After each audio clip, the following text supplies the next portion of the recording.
Более 2700 обращений в этом году рассмотрено в Министерстве имущественных и земельных отношений Ингушетии. В результате принято около 2600 распоряжений об утверждении схемы расположения земельного участка на кадастровом плане территории, 46 о предоставлении земельных участков на праве постоянного пользования, 11 об изменении вида разрешенного пользования земли, 19 об исправлении реестровой ошибки в местоположении участков.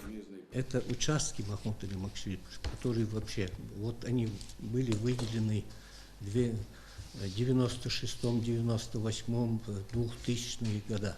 Вот сейчас люди начали приходить и оформлять участки. Это о чем говорит? Это говорит о том, что уже налоговые пополнения совсем другие будут. И они внесены в реестр, и эти люди, можно сказать, выходят из тени и оформляются. Глава Ингушетии также заслушал доклад о ходе выделения земельных участков для участников специальной военной операции на Украине. По указанию Махмуда Али Калиматова всем мобилизованным будет предоставляться до 8 соток земли в зависимости от муниципалитета. Причем участники СВО сами могут выбирать, в каком районе они хотят получить землю. Определены практически 100 участков уже готовы у нас. Это участки, на которые мы получили схемы расположения участков из администрации. Вы их выделяете по месту их жительства? Да, да. По их просьбе? По их просьбе.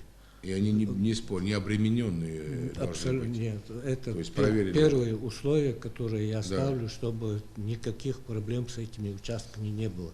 Мобилизованных мы их поддерживаем и будем поддерживать, потому что ребята, кто там собрался и ушел, я считаю их героями. Мы и другие возможные помощи им оказываем, а это вот для них очень важно будет, чтобы у них был земельный участок, именно потому что они находятся в специальной военной операции, участвуют, поэтому мы должны им чем можем помогать, их семьям помогать, и близким помогаем, но еще будем вот этот вопрос решать.